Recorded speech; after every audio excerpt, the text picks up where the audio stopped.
All right, YouTube. I got a day off work today, so figure I'll get some work done on the old Peterbilt. One of the things I've been meaning to do that's not a priority, but it's gonna be a priority if I wait much longer, is replacing these heater core hoses. I only got one shut off to right there to you know, stop the flow of coolant, but I don't have a valve to shut off the actual coolant. So I really need to get on this project, and that's replacing these radiator or these heater core hoses. They're, I don't know if you can listen, I don't know if you can hear that, but I mean, you just move them, they're brittle. This one's actually rubbing on the exhaust, so I need to get these replaced. I bought 6 feet of 3/4 inch heater core hose. Start with this one, that's the easiest one.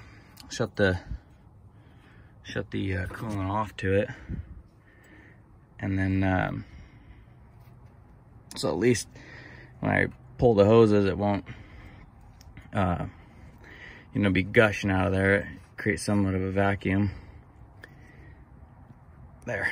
So start with the short one, then change that long one out, and I think what I'll do is probably bring it up somewhere like this so it's off the exhaust quite a ways, zip tie it somehow, whether I make a bracket off there or off that bolt there for a, you know, heater core or for a zip tie or something like that. But I don't want it to come all the way up to here, because that'll create an air pocket. I want to keep it all down below the radiator. So anyways, I think we'll start with that today. Okay guys, my solution to when I unhook the hoses from there to keep anything from leaking, I got a 3/4 inch bolt that'll slip in there, and I can use a hose clamp to, you know, pinch it off to keep it from leaking while I'm pulling the other end off, and a screwdriver. And now I have somewhere, I have these like cutters. I think they're actually for like gardening, but I really like them. Oh, you know, they're probably in the cab of the Peterbilt. Anyway, so let's take you with me really quick.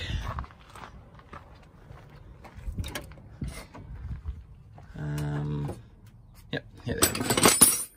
Right there. They're my mother's. When she moved, they threw them away, and they work really good for cutting air hose and just regular hoses. So okay, now we got everything we need.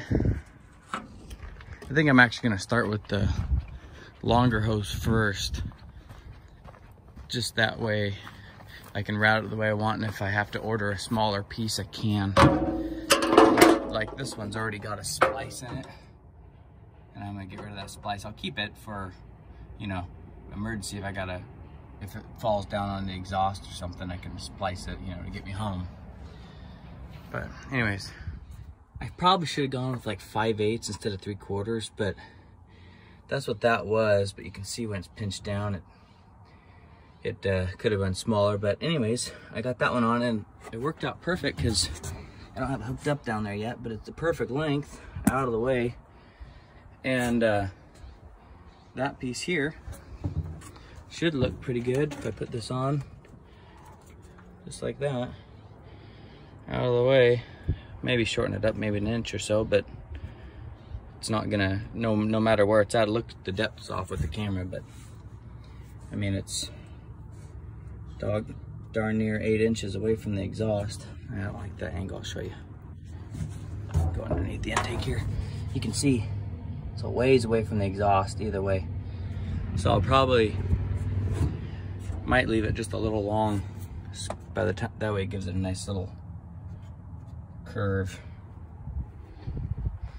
But I might take an inch off. Anyways, I'm gonna get that bottom hose on, put those top hoses on, and show you what it looks like when I'm done. I'll probably end up, I do think I'll take about 1.5 inches off. It'll make it about perfect. So 6 feet of heater core hose is darn near what a guy needs. I got her on. Made a little bit of a mess, not too much. I tried not to spill too much antifreeze, but pulling that hose off. But I got a leak now. Dripping under there, but it's actually the hose here. So I have to take those off and get them a little tighter, I think. Wiggle them around. But the hose is cut. I took an inch off. Looks good. So still got to fix that leak, and then I'll make a nice bracket to hold this hose up like that at an angle. And you can see now they're both nice and away from the exhaust. All right, I'll tackle that. Once I get that done, then we'll make a bracket. So this is gonna be my attempt of fixing that leak. I got some high quality stainless steel hose clamps, and I put some Never-Seez on them. And these ones have the 5/16 head on them, so I can get that ratchet on there and get them snugged down a little tighter than the screwdriver. So that's what I'm gonna try to do to stop that leak. Okay, YouTube, that seems to fix the leaking problem. We'll realistically probably only find out until it gets, you know, up to operating pressure. But good thing we changed this out, because I mean, look at that. I mean, that was moments. I mean, that's paper thin right there. Moments from blowing. So if I did it again, I would order, see, that's 3/4, but I would have ordered 5/8 instead of 3/4, because that one looks like 5/8. They're the same outside diameter. Maybe this one's just swollen. I don't know. Anyways, now I guess I'll go ahead and make that bracket to hold that radiator hose, or the heater core hose away from the exhaust, so that doesn't happen again. This is my attempt at making a bracket for that heater core hose. Figure it'll bolt up to the inside bolt, and then a zip tie can go through that hole. And I just cut a piece of this 1/4 inch, I think it's 3/6, must be 3/16 by half probably, of cold roll. And so they're here. So anyways, drilled some 1/4 inch holes in it, and I'll bolt it up, put a zip tie around it, and that should keep that heater core hose away. Heater core is all done. Got it looped around there. See my little bracket I built, and I just got it loosely zip tied there, out of the way. And you can see if I come down here, a lot of clearance now. Comes down, goes right to that fitting right next to the oil fill. And I'll keep an eye on it for the next couple days, make sure I don't got any leaks. And there, that's one project done that I've been meaning to do for quite some time. So just one of those things that when I'm just moving around in the shop here, you know, around the property, it doesn't, not really a priority, but I've been wanting to do it. So there, done. Okay, so I got all the hoses routed and zip tied down. Now I still got more I want to do later. I don't know when I'm gonna get to it, but I want to clean up all this wiring, and like I got one random one that's unhooked. I don't know where it goes, or if it's a, you know, if there's a reason it's unhooked. But I got those all done, and I zip tied all the air lines all the way around. It's really oily back here because that stick cylinder keeps just dripping down, and everything's oily, and the dirt and dust sticks to it. But all the lines are all zip tied and routed. Looks a little funny right there because I got one that has to come underneath. It goes to the air dryer. But they're all routed all the way under, and you can see all the way back there, and all the way they're zip tied all the way back. And then the 7-wire is routed all the way back.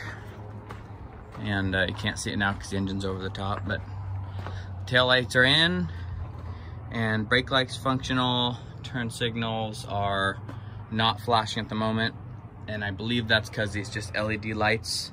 I only got one LED light working on each side.